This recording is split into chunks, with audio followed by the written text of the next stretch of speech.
কেইটা ঝাৰি লওঁ। এইটোৱে লাষ্ট আছে ধান, আকৌ কিনিব লাগিব। ধান তুঁহগুৰিখন খুব আহিছে, মিল আছে গাঁৱত 3টা। এটাত আকৌ খুব ধান তুঁহগুৰিখন আহে, এটাত আকৌ একেবাৰে ভাঙি পিঠাগুড়ি কৰে। এটা আকৌ ভাল, সেইটোত আকৌ নুকুটায়।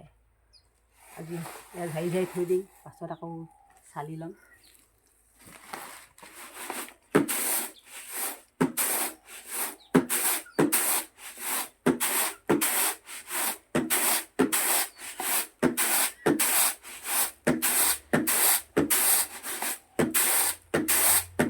পেটেচ কৰাটো আকৌ এটা কাম আছে দেই।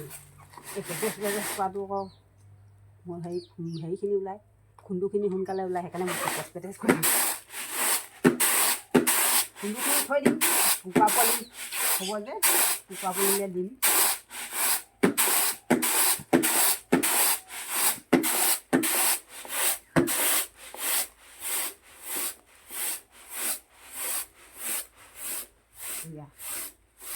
এনেকৈ থৈ দিম আৰু প্ৰথম কুকুৰা পোৱালি ওলালে দিব লাগিব।